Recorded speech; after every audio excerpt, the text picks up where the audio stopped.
Welcome to Let's Talk About It Tuesdays, where I share conversations that I have with successful women, all answering the same questions. And then we simply chat it up a bit. You get to be a fly on the wall in these conversations. My conversation today is with Ava Trujillo, a licensed esthetician and skincare herbalist who makes a living sharing her love for organic beauty. A savvy business owner, Ava's a woman who thrives in movement, music, and everyday moments with family. But I'm going to let her tell us more about that. She's especially precious to me because I've known Ava her whole life, and I am so honored to have this chat with her today. Hello. Hi. Welcome to Let's Talk About It Tuesdays. Full disclosure, this is my prima. This is Ava, and I'm really excited to have you here. Your viewers are going to be like, dang, there's two of them on screen. I know. Both got the big hair, just Yeah. different, just a little bit of different things here and there. All right, well, let's jump in, and I'll start with the first question. There's only going to be 3 questions, and I'll start with the first one. You ready? Yes, I'm ready. All righty. So, what is quality of life to you? I was trying to think of like a really in-depth answer and like trying to be really like mindful with it, and and then I just like I came up with like for me real quality of life is obviously besides financial like abundance and things like that, it would be laughter, laughter, good music, good people. Those three will get you through anything, man. And when you're in, because life is like this, right? Sometimes we're up, sometimes we're down. I find that those three things will get you through anything, you know? So, This is so true. And of course, because we are related, we share the same. I have to laugh. I'm with you in that. And yeah. also, first of all, thank you for being, not all perfectly like, oh, I have this big, deep answer, finding something deep within, because sometimes it is those really simple things like laughter. What was it? Laughter? Laughter, good music, good people. Yeah, Yeah. exactly. All right. So, how have you succeeded and incorporated that in your life? Well, I was born with the gift of laughter, you know. I don't know.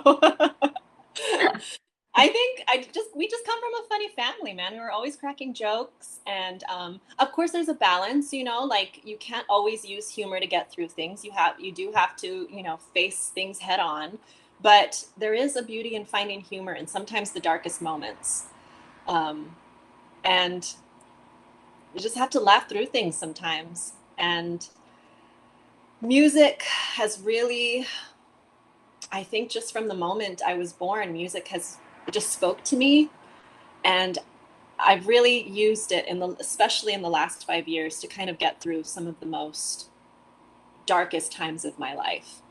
Um, if I miss somebody, like my dad, if I really miss my dad, I throw on his favorite music and I just listen and he's there with me. There was this band that I really got into when I was very like deep in grief after his loss, and it's called the band's called La Lome. And I swear I would just throw them on and just my mood would instantly change. I would feel his presence with me, and I would dance, because I love to dance. If I miss grandma, I throw on like big band music or mariachi music and I think of her. If I'm feeling down, if I need an energy pick me up, I have my good music jams. When I go to the gym, I listen to reggaeton music because I'm there to build a booty. So music is all about building a nice booty. Get in the mood for it. And I use it in my work too, Mhm. when I get facials, and I can't listen. I mean, I can't listen to that like Enya fairy porn, you know? Like I can't do it. I can't do it. I've never heard it Like called Enya fairy porn before, but that I sounds mean, about right. like that. I can't do it. I have to listen to this stuff called Hurt. like a frequencies. They're different Mm. frequencies, Mhm. and they're like long frequencies, like series.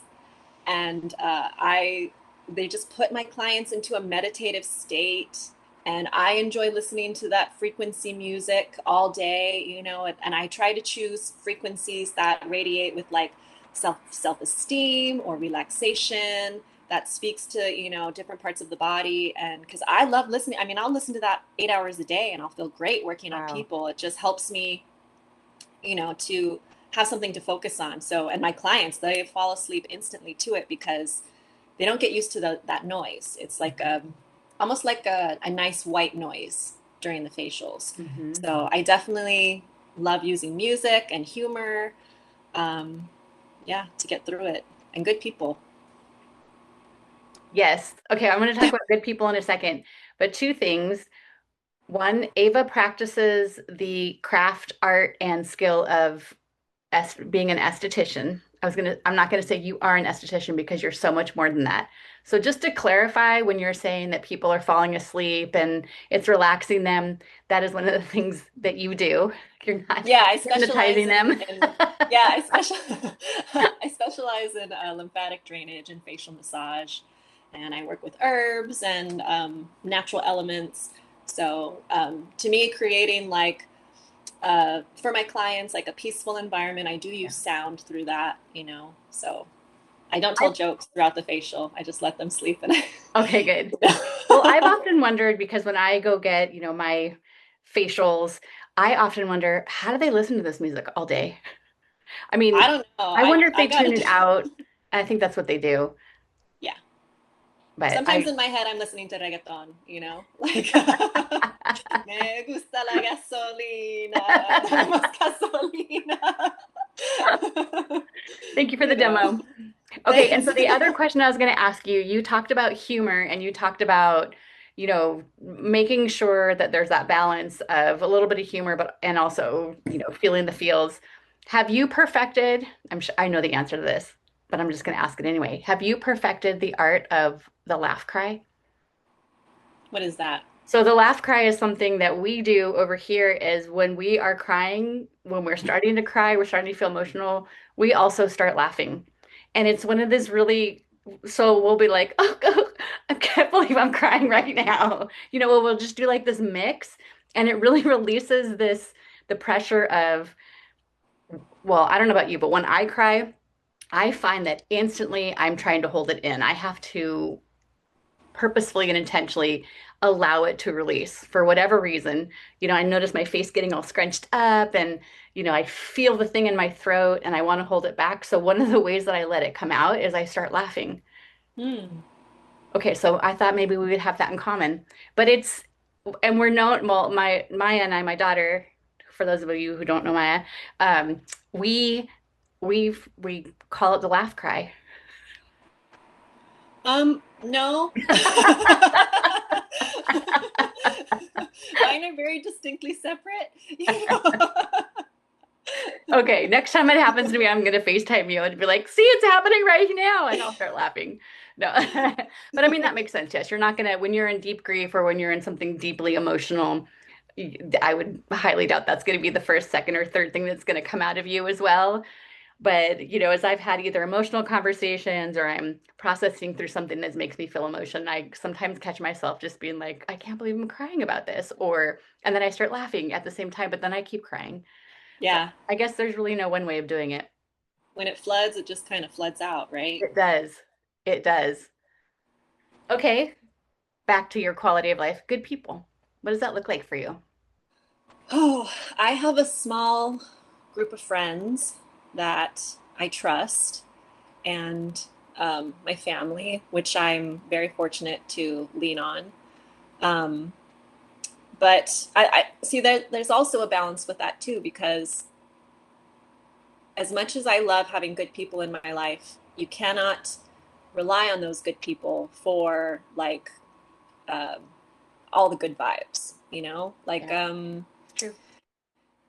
because people can come and go, and you just have to accept that, people come and go, and you can't, Mhm. I guess, not be too attached to people to make you happy. Yeah. But just enjoy the fact that they're there. Enjoy them while they're here, but not be attached to the relationship. That's a very good That point. makes sense. We do have people in our life for a season, especially friendships. And Yeah. I have found too that I have different kinds of friends. Like I have this friend over here that's good for going to work out, or this one here that's good to have a great conversation with. Like there's different levels of friendships that people that I'm like, oh yeah, they're good people. They're allowed in the safety zone. Yes. Yes. But you're not totally attached. Like you can still work out without them. Like you can Hmm. still laugh without them. You can still do your things without them. And I think that creates a healthy bond because it allows the other person, your friend, to also freely live their life and have their emotions and not also, feel like they have to be a certain person for you, Yeah, you know? yeah. That sounds good and healthy on my side from over here. All right, so where have you struggled or where are you challenged to incorporate quality of life? Um, well, definitely feeling the emotions, not using humor as a cover up, which I still struggle with. My older sister always calls me on it. And, I've had to go to therapy sessions to really be okay with feeling my emotions and not just, because to me, they're very inconvenient. I ain't got time to cry. Like, nobody has time to cry. And, like, I gotta work. I can't feel grief, like, I gotta support myself. I don't have time to feel these emotions. And the more I push them down, the worse my life gets. So I've had to learn to just kind of stop and really feel them, not try to joke them away, you know, joke a little bit, but not completely let that take over Hmm. my emotion. Right. And so feeling my feelings is definitely a struggle that I have, that I need to keep reminding myself every day that it's okay to feel these feelings Hmm. and it's not an inconvenience. And because I'll do other things too, like I'll use dance or movement or working out to like not try to feel my feelings. Ah, yeah. I will do it all. That's why I don't laugh, cry, because I'm like, those are two separate things. I can't like, I can only Yeah. focus on crying, and even then I'm like really proud of myself if I do cry, I'm like, okay, good job. That was like 30 seconds of crying. You did really good. Well, I think that speaks to the individualism of that because as you were saying that some of the things that you do to avoid the feeling, some people actually use those things to bring out the feeling. So it really depends on where we all are in this journey. For sure. For sure. Yeah. Yeah. And good friends, like having good people around, obviously, like you said, we have people in our life for a season, so losing a certain season of friends, that's difficult. That's really hard. And um, sometimes there's nobody talks about the in between. Oh, I'm frozen. Nobody talks about Right, the in right. between of when you lost a series of friends and then that grief and loneliness and then Yeah. finding that new season of friends and Hmm. that part in the middle where you're like, oh gosh, like what just happened, that's really hard. Hmm. That growth process of, or maybe, but yeah, I mean, the growth process of like, why did that relationship end? What did I do? What did they do? What did I allow? How could I have been better? All those things that go through losing a relationship that was significant, Hmm. so that's definitely hard. And then you go through that period of finding the right group and you're like, oh my God, I hope I don't lose them. And then that's that unhealthy attachment of like, oh, but then you just have to remind yourself, to not be afraid of losing people, but to just be happy that you have these people. And that's also very difficult. Hmm. Yes. One of the things I talk about in the coaching process is the importance of having people around us because a lot of us, especially as very driven and business minded women, we can do all kinds of things. And it's really a strength of ours to be really independent, but also allowing people in is a strength as well. And so just really acknowledging that process of the importance of like we could do it all by ourselves, but we don't. Why are we doing it by ourselves? And it's so much better to do things, do life, do business, relationships, have fun, go dance with people. Like for me, it's also like, if I isolate myself from people, it can mean that like I don't want them to, I feel like maybe my emotions too could be a burden on them. Like my grief was a Oh yeah. burden on people. So I Mhm. didn't want to, you know, call up my friend and like just talk about my grief, because then I'll bring their down, I'll bring down their happiness or talk about this sadness. So like feeling like you're not a burden, like your emotions aren't a burden, your where you are in life aren't a burden, like Yeah. asking for help isn't a burden. That's also something like you have to get through. And I always remind my friends, I try to always remind my friends, because they tend to do this thing where they apologize to me. They're like, I'm sorry, Ava, because I feel like I'm a good listener to my friends, and I love it when they vent to me and open up to me, and Mhm. they go, I'm so sorry, I'm so sorry. I mean, and I go, I swear to God, if you apologize, like you better not apologize to me. Don't you ever apologize to me for like venting and letting, talking about your feelings. And I try to like make it a point to let people know like it's not a burden. That's what I'm here Right. for. Right. Like you can feel whatever you want to feel and I won't judge you. And then they reciprocate that, which makes our relationship work. Yes, exactly. Yeah, because if anybody is sending us the message, if, it's one thing if we're having that message in our head, but it's another thing if someone else is sending us that message where we actually need to feel like we need to be apologizing. Those aren't my safe people. Those wouldn't be, I don't imagine those would be your safe people either. Yeah, yeah. And I mean, it's easy to just be like, oh, no, it's okay, it's okay. But I like try to get really aggressive with them and be like, don't you dare apologize to Yeah, me. I You feel know. your feelings. You let it out. That's why I'm Don't here. apologize. Yeah, don't you dare apologize for being sad. Are you crazy? I know.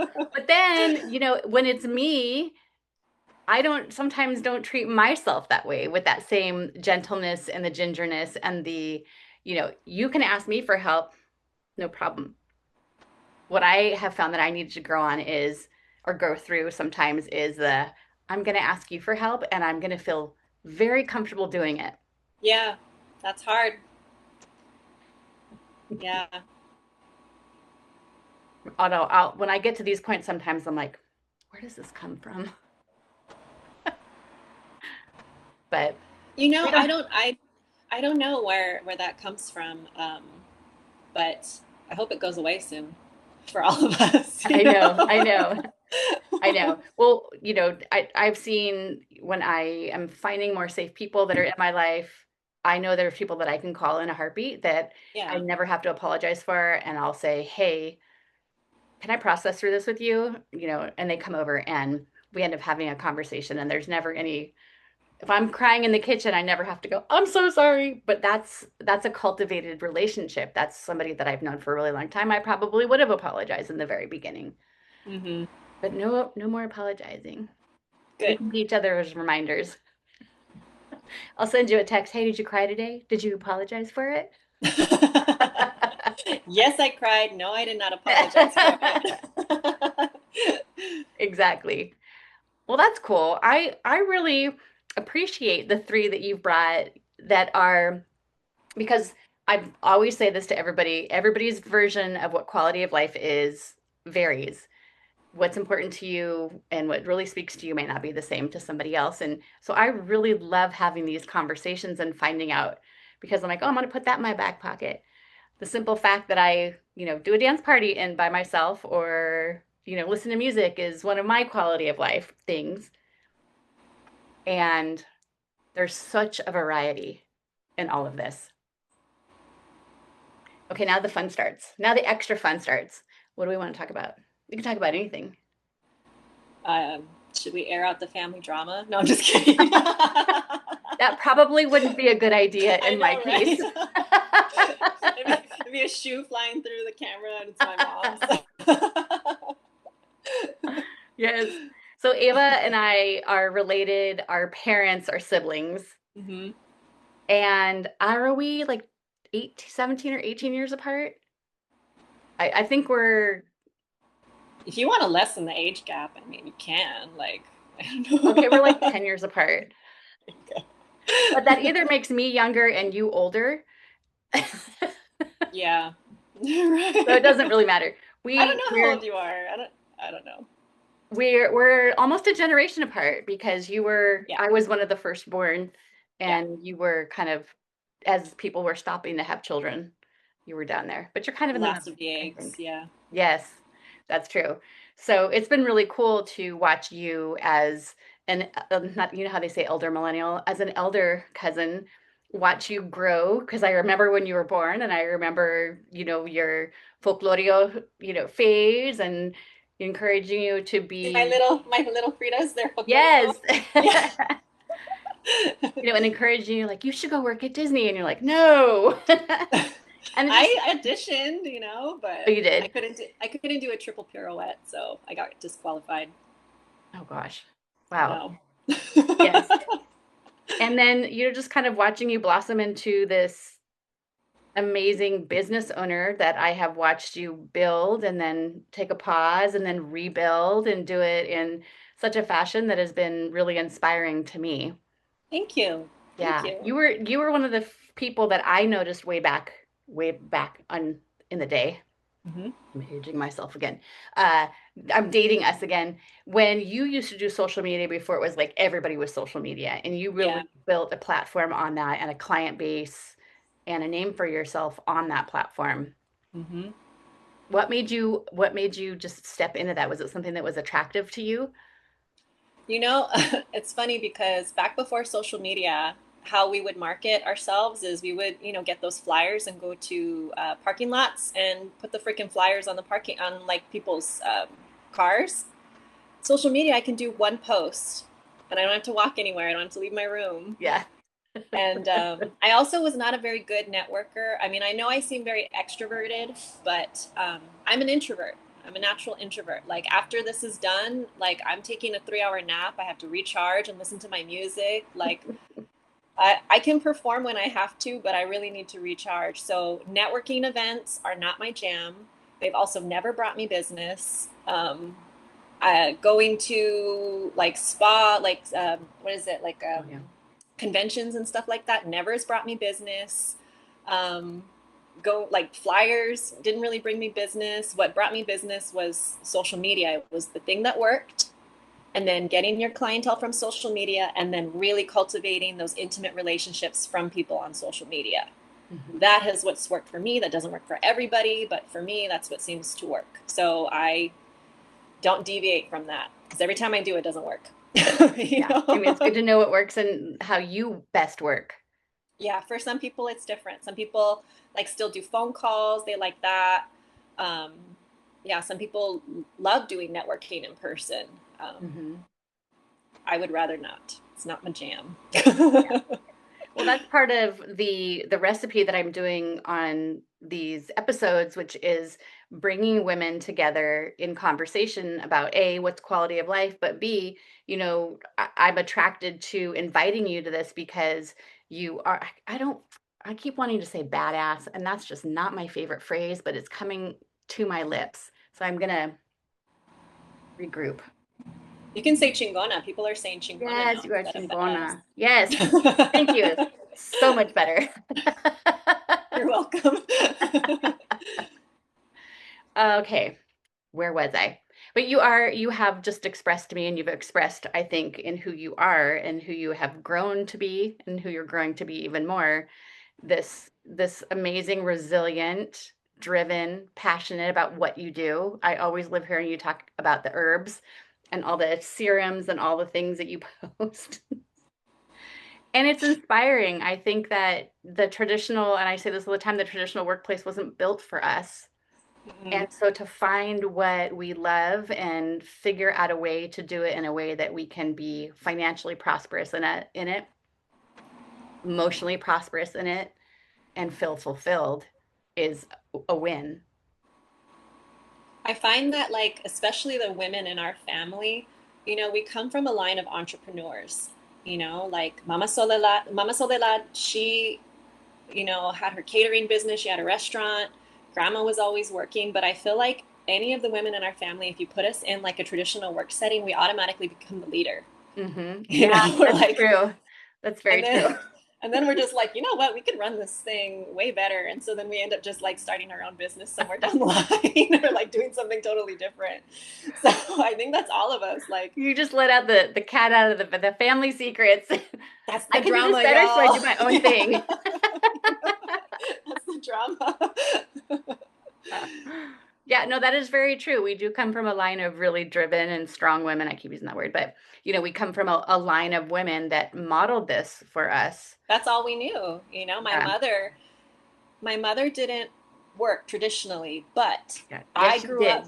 Yes, she did. But I grew up watching her create women's circles and like empowering women Yeah. about like breastfeeding and mothering. And so I grew up watching my mom being like creating safe spaces, and leading and speaking in front of, people and, being chingona, being a badass, like, so that was also really inspiring. She would drag me along with her to all of her conventions, all of her meetings, and I would help set up, so bringing women together and, being a leader. And people knew my mom, like, she was like the godfather. We would joke around, like, every time we'd go somewhere, people would be like, Lupe, oh my gosh, I went to your meeting. And my mother would be like, hello. When my sister gave birth in Ohio, I think the nurse in Ohio was like, are you Lupe? I've read your articles. We're like, oh my God, in Ohio. So she's, makes a difference, and she's very influential. So Yes. I always say, like, if I could just have a little bit of that power from her, so she's also. You do. You do. She's very inspiring. She loves to be in my videos too, in my Instagram videos. She loves it. All the comments. Yes, she does. Like, this is my mom. And they're like, she's how old? Yes. My mom has beautiful skin. Yes. And a lot of the things that I teach my clients are what my mom has taught me about skincare and beauty. So. Oh, wow. Yeah. Yeah. And I've told your mom this too, that she was and always has been one of the more solid people in my life. And Yeah. I definitely got a lot of my mothering skills and desire to create safe spaces from her. And it's just a testament to, she not only taught that, she didn't really go, now this is what you do, A, B, and C. She taught it through example and just simply by who she is and has been, and just in her inviting nature. I mean, I know she can be sassy too, because that's also part of us. But overall, we're a little spicy. Overall, that was something that has always been impressed upon me. Yeah, I always, every day, I'm so grateful for like the parents that I have, like the reason why I'm so resilient is because of my upbringing. And I'm always very grateful of that, and they inspire me every day. My parents, my mother, my dad, they're such hard workers. They're such good people. And they've always been like a great base for me to experiment and live my life. So, yeah. Mm-hmm. Yeah. Very grateful for them. Me too. Yeah. There's our laugh. I love it. Well, I just thank you so much for spending this time with me. It flies, doesn't it? It goes by really fast. Yeah. Yeah. And because I know a lot of times I say, oh, would you like to join me? And I say, oh, don't worry, it won't be for a long time. It's just going to be a short amount of time. And sometimes I think that the time goes by too fast, because I know I could keep talking and we could keep chit-chatting, but we'll stop it here. And unless there's anything else you want to share, I will put whatever information, if you want any information in the content, to contact you if you want. But if there's anything else that you want to share. Yeah, if you guys want to follow me on Instagram, I'm Ava Holistic Skin. On TikTok, I'm Ava Holistic Skin. And you can see my posts about my mom. All my the aunt. I work with. Yeah. And I do skincare tips and product knowledge and stuff like that. So, yeah. Find her. She's amazing. Thank you. Thank you for having me. I appreciate you asking me. Next week, I speak with Monique Patton. And wow, she really shows up with her true, vulnerable, and honestly real self, and gives us a conversation that more of us women need to have together.